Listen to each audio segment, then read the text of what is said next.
Soda factory పెట్టాలనుకుంటున్నారా? Just 15.5 lakhs invest చేస్తే never in కోలి సోడా ఫ్రాంచైజ్ మీ సొంత. ఇలాంటి చాలా ఉన్నాయి ఇంకా దాచాం. అక్కడికి వెళ్ళిన తర్వాత నీ డబ్బా నువ్వు నా డబ్బా నేను కొట్టుకుందాం అనుకో, కొట్టుకుంటే సెల్ఫ్ డబ్బా అవుతుంది. ఇంకోసారి సెల్ఫ్ డబ్బా అవుతుంది. పద పద ముందు ఇంటర్వ్యూకి వెళ్దాం. లేదు, పద లేదు, పద ముందు. పద పద పద పద పద పద. జబర్దస్త్ అనే ఒక అంతఃపురం ఒక యువరాణి ఎంటర్ అయింది అనమాట. డైలాగులతో మైమర్పించి మీ అందరినీ ఆనందింపజేస్తుంది.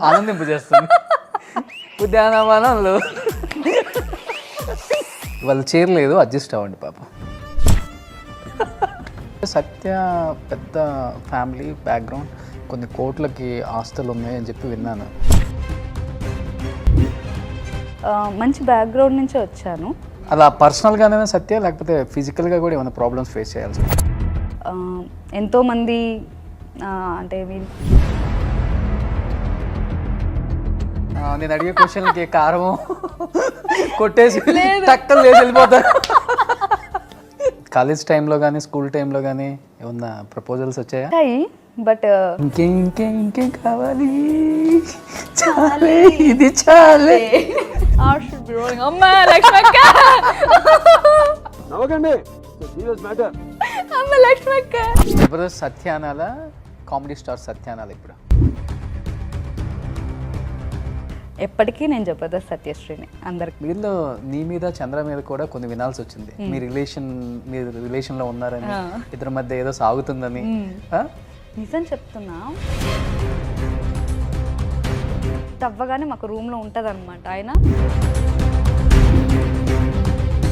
ఇంకా ఒక మాట అన్నావు, నేను జబర్దస్త్ సత్య అంటేనే ఇష్టపడతాను, నేను అక్కడ బాగా మిస్ అవుతున్నాను, నాకు ఒక గ్రాటిట్యూడ్ ఉంది, నాకు ఒక ప్లాట్ఫామ్ ఇచ్చింది, అందరూ గుర్తుపడుతున్నారంటే బికాస్ ఆఫ్ జబర్దస్త్ అని.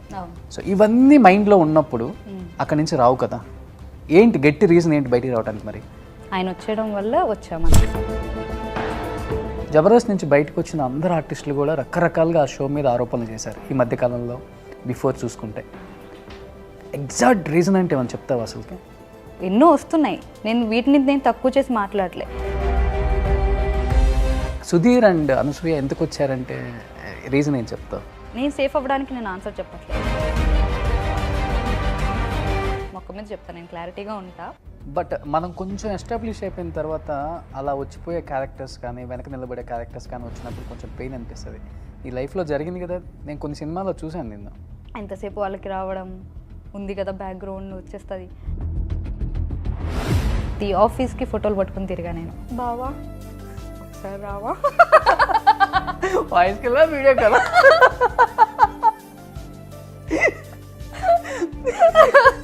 ఆశ దేశ చెప్పేస్తారు మరి.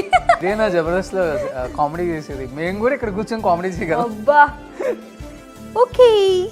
సత్య, ఇప్పుడు బేసికల్గా ఇండస్ట్రీలో ఒక హీరోతో 2-3 సినిమాలు చేసిన హీరోయిన్ మీద, వాళ్ళిద్దరి మీద, లేకపోతే ఒక సీరియల్లో కాంబినేషన్ కంటిన్యూగా వచ్చే హీరోయిన్స్ మీద కామన్ మనం వద్దన్నా కానీ వచ్చేస్తాయి బయటికి. అలా చంద్రతో కంటిన్యూగా ఎన్ని స్కిట్లు చేసుకుంటూ వచ్చావు. వీళ్ళు నీ మీద చంద్ర మీద కూడా కొన్ని వినాల్సి వచ్చింది. మీరు రిలేషన్లో ఉన్నారని, ఇద్దరి మధ్య ఏదో సాగుతుందని. అది వచ్చినప్పుడు ఇంట్లో ఫీలింగ్ ఏంటి అసలు? నీ ఫీలింగ్ ఏంటి? నువ్వు బాగా స్ట్రాంగ్గా ఉంటావు, నేను కాదు అన్నావు. బట్ ఇలాంటివి వచ్చినప్పుడు ఎంత స్ట్రాంగ్గా ఉన్న లేడీ అయినా కానీ, పెళ్ళి అయిపోయిన మగోడికైనా కానీ కొంచెం ఎక్కడో తెలియని ఒక ఇది ఉంటుంది కదా. మీ ఇద్దరు రిలేషన్ మీద ఏం చెప్తావు అసలుకి? Is it correct? అది నిజం కాదు. నేను ఆయన్ని ఒక గురువు లెక్క చూస్తా. బికాస్ నాకు ఛాన్స్ ఇచ్చిన గురువు. అంటే నాకు ఇప్పుడు జబర్దస్త్ సత్యశ్రీ అనే పేరు తెచ్చింది అని అంటే ఆయనకి నేను ఎప్పుడు రుణపడి ఉంటాను, చంద్ర గారు. బికాజ్ నన్ను అంత షార్ప్ చేశారు. నేను ఒక నిజం చెప్పాలి అంటే నాకు యాక్టింగ్ నాకు అంతగా నాకు తెలిసేది కాదు ఫస్ట్లో. నేను ఇక్కడికి వచ్చిన తర్వాతనే జబర్దస్త్కి వచ్చాక అంత షార్ప్ అయ్యా. సో నేను ఫస్ట్ నాకు ఆ రూమర్ వినగానే ఎవరు చెప్పారో తెలుసా? మా డాడీ. ఓ, నానే చెప్పారు మీకు? డాడీ ఇలా ఉందమ్మా అని చెప్పి యూట్యూబ్ ఓపెన్ చేసి ఇలా రాశారమ్మా అని చెప్పారు. మీరేమనుకుంటున్నారు డాడీ అన్న. నేనంటే ఇలాంటివి మా కాలంలో చాలామందికే రాశారమ్మా, ఇదేంటిది, నా కూతురు గురించి నాకు నమ్మకం ఉంది, ఆయన మనకు తెలుసు, చంద్ర గారు అంటే ఏంటో అనేది తెలుసు, సో మేము నమ్మం అని చెప్పారు ఇంట్లో వాళ్ళు. సో ఇలాంటివి వస్తున్నాయి అని అంటే నువ్వు ఎదుగుతున్నావని లెక్క, అంటే నువ్వు జనాల్లో ఉన్నావని లెక్క. సో నువ్వు దీన్ని పాజిటివ్గా తీసుకో. ఫస్ట్ నేను షాక్ అయ్యా చూపించగానే, ఇప్పుడు డాడీ నిజమనుకుంటారేమో, ఇండస్ట్రీ మానేమంటారేమో. యాక్చువల్లీ ఇష్టం లేదు డాడీకి ఇండస్ట్రీ అండ్ ఇండస్ట్రీ ప్లస్ ఎందుకు అని, ఆడపిల్ల కదా చదువుకుంటే మంచి జాబ్ చేసుకుంటుంది కదా, ఇండస్ట్రీ ఎందుకు అని ఫస్ట్లో ఇష్టం లేదు డాడీకి. అండ్ జబర్దస్త్ అయితే అస్సలు ఇష్టం లేదు. అప్పట్లో కొంచెం చాలా ఇదిగా ఉండేది అని చెప్పి ఇష్టం ఉండేది కాదు. తర్వాత ఇది చూడగానే ఇంకెలా రియాక్ట్ అవుతారేమో అని అనుకున్నా. వాళ్ళు చేసిన సపోర్ట్ నా లైఫ్లో మర్చిపోలేను. అంటే నాకు ధైర్యాన్ని ఇచ్చారు, నాకు బ్యాక్ బోన్ లాగా మా అమ్మ నాన్న నిలబడితే నాకు అది ఫీలింగ్ మామూలుగా లేదు కదా. అంటే ఎవరైనా ఎలా ఉంటుంది అది చూడగానే, నిజం ఏంటమ్మా ఇది, డాడీ చూసారు బట్ అదే విషయం వాళ్ళ ఫ్రెండ్స్ కూడా చూస్తారుగా, అడుగుతారుగా, ఫ్యామిలీ చూస్తారు, రిలేటివ్స్ చూస్తారు. ప్రతి ఒక్కరికి మా డాడీయే కదా సమాధానం చెప్పుకోవాలి, అమ్మే సమాధానం. ముఖ్యంగా అమ్మ తీసుకొచ్చారు ఏంటిది అని అడుగుతారుగా. సో వాళ్ళు ఏం భయపడకుండా నువ్వు చెయ్యి, నువ్వు ఇది ఇప్పుడు ఓకే ఆ రూమర్ వచ్చిందని నేను తప్పుకుంటే ఆ రూమర్ చెరిగిపోతుందా? పోదు కదా. అది నిజం చేసినట్టు మనం. ఇప్పుడు అక్కడి నుంచి మనం తప్పుకున్నామంటే ఓహో ఏదో తప్పు చేసి తప్పుకున్నామేమో అనుకుంటారే తప్ప అది దాన్ని ఇప్పుడు మనం చెరపలేము. అదే కంటిన్యూ చేస్తే రాసిన వాళ్ళు రాసుకుంటారు, ఓకే. అది వాళ్ళ ఏమంటారు టైంపాస్ అను, వాళ్ళకి మనీ కోసం అను, ఏదో ఒకటి కదా. సో ఎప్పుడు కూడా నేనైతే చాలా వచ్చాయి. చంద్ర గారు కూడా రియాక్ట్ అయ్యారు. ఆయన మీ ఇద్దరు మాట్లాడుకున్నారు? మేము మాట్లాడుకున్నాం, ఇలా వచ్చింది సార్ ఏంటంటే మేము ఇలా టీంలో కూర్చున్నప్పుడే, ఎక్కడ కూడా మేము పర్సనల్గా మీట్ అయ్యి మీ డిస్కషన్ ఎప్పుడు మేము మాట్లాడుకోం. మేము ఎప్పుడు కలిసేదంటే రిహార్సల్, షూట్, తర్వాత మాకు ఫోన్ కాల్ ఎప్పుడో, సార్ ఎలా ఉన్నారు సార్, అంతే. మళ్ళీ ఈ గ్యాప్లో ఎక్కడ మీట్ అవ్వం మేము అసలు. అలాగా మేము టీంతో ఉన్నప్పుడు ఇలా వచ్చాయి అని చెప్పి అందరు నవ్వుకున్నాం అనమాట. ఈడెవడన్నా ఇలా రాసిండు, అసలు ఏం పట్టించుకోకమ్మ, ఇలాంటివి కామన్, పెద్ద పెద్ద వాళ్ళకే వచ్చాయి, మనమెంత అసలు ఏం భయపడకు, రాసుకొని ఎంత రాసుకుంటాడో పర్వాలేదు అని అన్నాడు. సో అంతే. యా బట్ చమ్మక్ చంద్ర జబర్దస్త్ నుంచి బయటకు వచ్చిన తర్వాత సత్య కూడా బయటకు వచ్చేసింది. అంటే ఆయన మీద ఉన్న గౌరవంతో ఆయన టీంలోనే చెయ్యాలని బయటకు వచ్చేసావా, లేకపోతే నీకు కూడా జబర్దస్త్లో ఏమన్నా ప్రాబ్లమ్స్ ఫేస్ చేసి వద్దనుకుని బయటకు వచ్చావు? ఎందుకంటే ఇంకా నువ్వు ఒక మాట అన్నావు, నేను జబర్దస్త్ సత్య అంటేనే ఇష్టపడతాను, నేను అక్కడ బాగా మిస్ అవుతున్నాను, నాకు ఒక గ్రాటిట్యూడ్ ఉంది, నాకు ఒక ప్లాట్ఫామ్ ఇచ్చింది, అందరూ గుర్తుపడుతున్నారంటే బికాస్ ఆఫ్ జబర్దస్త్ అని. సో ఇవన్నీ మైండ్లో ఉన్నప్పుడు అక్కడి నుంచి రావు కదా, ఏంటి గట్టి రీజన్ ఏంటి బయటికి రావడానికి? మరి గట్టి రీజన్ అంటూ ఏదీ లేదు. ఫస్ట్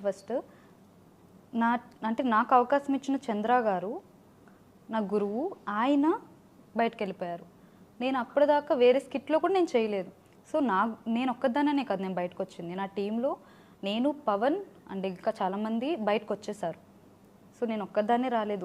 ఏంటంటే మా గురువు ఎక్కడుంటే మేము అక్కడే ఉండాలి అని మేము డిసైడ్ అయ్యాం కాబట్టి వచ్చాం, అంతే తప్ప అక్కడ ఏదో జరిగింది కాబట్టి మేము వచ్చేయడం అనేది లేదు. ఆయన వచ్చేయడం వల్ల వచ్చామంతే. అంతే. ఆయన వెనకాలే, అంటే ఒక టీం, ఆయన ఒక్కరే కాదు, ఆయన వెనక మేము ఉన్నాము అనే భరోసా ఇవ్వడానికి వెళ్ళాం అంతే. బట్ బయటకు వచ్చిన తర్వాత కామెడీ స్టార్స్లో చమ్మక్ చంద్రతో జంటగా కాకుండా ధనరాజ్ టీంలో కనిపిస్తున్నట్టుందా? ఏమన్నా రీజన్ ఉందా స్పెసిఫిక్గా? అంటే ఏం రీజన్ లేదు, డైరెక్టర్సే కదా, ఇక్కడ కూడా డైరెక్టర్స్. అవును, కానీ మధ్యలో చాలా జరిగాయి, అవి స్కిప్ చేశారు మీరు. ఏంటంటే అదిరింది జరిగిన తర్వాత బొమ్మ అదిరింది, తర్వాత కామెడీ స్టార్స్ దగ్గర ఫస్ట్ భరత్ నితిన్ గారు కాదు, ఇప్పుడు భరత్ నితిన్ గారు వచ్చారు. అప్పుడు కామెడీ స్టార్స్ చేసినప్పుడు చంద్ర గారు చేశారు. కరెక్ట్గా రీసెంట్గా మానేశారనమాట. ఎందుకు అని అంటే మూవీస్ బిజీ ఉన్నాయి, డేట్స్ ఖాళీ లేవు, ఒక స్క్రిప్ట్ ఆయనే రాసుకుంటారు. సో అంత టైం లేక, సో ఇప్పుడు నేను జబర్దస్త్ నుంచి బయటకు వచ్చినప్పుడు కూడా నాకు ఎవ్వరూ కండిషన్స్ పెట్టలే, నువ్వు వేరే షోకి వెళ్ళి చెయ్యకూడదు, నువ్వు ఆ టీంలో చెయ్యకూడదు. జబర్దస్త్లో ఉన్నప్పుడు కూడా నాకు ఎవ్వరు, అంటే మీ చంద్ర గారు కానీ ఎవరు కూడా నాకు ఒక్క కండిషన్ కానీ అగ్రిమెంట్స్ కూడా ఏమీ లేవు, ఎక్కడైనా చేసుకోవచ్చు అనే భరోసా ఇచ్చారు. బట్ నేను నా గురువు ఎక్కడ ఉండాలని చెప్పి ఆయన స్కిట్టే చేశాను తప్ప, వన్స్ ఆయన వెళ్ళిపోయిన తర్వాత మరి నాకు ఫుడ్ ఎవరు పెడతారు, నేను యాక్ట్ చేయాలి కదా ఇంకా. ఓకే, అంటే నీకు అంత టాలెంట్ ఉంది కదా, నువ్వు కంటిన్యూ అవ్వచ్చు ఏ టీంలో అయినా కానీ. అవును, అందుకని నేను ధనరాజ్ గారు టీం చేసా. అది కూడా డైరెక్షన్ డిపార్ట్మెంట్ అండ్ ధనరాజ్ గారు కూడా ఇంకా చంద్ర చేయట్లేదు కాబట్టి ఓకే మీకు ఇంట్రెస్ట్ ఉంటే చెయ్యండి అని అన్నారు. ఓకే దెన్ నాకు మనీ కావాలి అండ్ ఇంకొకటి నేను జనాలకి నేను కనపడుతూ ఉండాలి. నాకు యాక్టింగ్ పిచ్చి, నేను ఖాళీగా ఉండలేను, ఏదో ఒకటి చెయ్యాలి నేను. సో అది అంటే ఇన్స్టాలో రీల్ అయినా కూడా ఏదైనా కూడా ఏదో ఒకటి, ఎందుకు ఖాళీగా ఉండడం, మనల్ని మనం ప్రూవ్ చేసుకోవడానికి ఏదో ఒక చిన్న అవకాశం కావాలని. సో ఆయన వెళ్ళిపోయిన వెంటనే ధనరాజ్ గారి టీం అడిగారు, నేను యాక్సెప్ట్ చేసి చేస్తూనే వచ్చా, అలా ఏం లేదు. బట్ అంత పెద్ద హిట్ పేరు కదా మీ ఇద్దరు జబర్దస్త్లో, మీ డాన్సింగ్ కి ఒక ఫ్యాన్ బేస్ ఉంది అక్కడ. బట్ ఇక్కడికి వచ్చిన తర్వాత ధనరాజ్ గారితో ఆ కెమిస్ట్రీ పండించడం చాలా కష్టం. ఆయనవి ఫీల్ అయ్యారు ఫస్ట్ స్టార్టింగ్ లో? లేదు అంటే ఫీల్ అవడం, ఆ గురువు కోసం వచ్చాను, గురువు కదని ఇంకో గురువు వచ్చారు. ఫీల్ అవడం అంటే 100% మిస్ అవుతాను నా టీంని, మా గురువు గారిని, అందరినీ. ఏంటంటే మేము అన్ని ఇయర్స్ జర్నీ చేసాం కదా, సడన్గా ఇప్పుడు ఎవరికి వాళ్ళం వేరే వేరే టీంలోకి వెళ్ళిపోతే సడన్గా ఫీల్ ఉంటుంది. బట్ వర్క్ అది మనం దాన్ని నమ్ముకునే రాలేదు కదబ్బా. ఏంటంటే వన్స్ మనం ఎందుకు వచ్చాం, ఒక ఆర్టిస్ట్గా ప్రూవ్ చేసుకోవడానికి. ఇంకా ఒక మూవీ అయిపోయిందని ఇంకో మూవీ తీయకుండా లేరు కదా చాలామంది. సో ఈ మూవీ అయిపోయింది, నెక్స్ట్ మూవీ, అలాగా నాకు ఈయనతో వర్క్ అయిపోయింది, నెక్స్ట్ ధనరాజ్ గారితో, అలా. ఓకే. సో ఛాన్స్ ఎక్కడుంటే అక్కడ వెళ్ళడమే ఆర్టిస్ట్ పని కదా. ఇంకా అలా జబర్దస్త్ మీద కూడా రకరకాల ఆరోపణలు, అన్ని విధాలుగా, రెమ్యునరేషన్ వైజ్ కూడా కింద కంటెస్టెంట్లకు సరిగా ఇవ్వరు, ఇది అని చెప్తూనే ఉంటారు బయట. బట్ చంద్ర టీంలో మెయిన్ పిల్లర్ అంటే నువ్వే. ఇంకా ఆయన తర్వాత మీ ఇద్దరు ఉంటేనే ఆ స్కిట్ పండిద్ది. రెమ్యునరేషన్ చంద్ర బాగా ఇచ్చేవాళ్ళ? నేను సాటిస్ఫై లాగా ఇచ్చేవారు. ఓకే. సో దాంట్లో ఏమంటారు, ఏం తక్కువ ఎక్కువ అని కాదు, కానీ నేను హ్యాపీగా ఫీల్ అయ్యేటట్టు ఇచ్చేవారు. ఇప్పుడు జబర్దస్త్లో ఎక్కువ, కామెడీ స్టార్స్లో ఎక్కువ రెమ్యునరేషన్? ఇది చెప్తున్నా కదా, అలా ఎక్కువ తక్కువ అని ఏం లేదు, సమానంగానే ఇచ్చేవారు అనమాట. అక్కడ కూడా సమానంగానే ఉంది, ఇక్కడ కూడా. అండ్ రెస్పెక్ట్ కూడా అలానే ఉంది.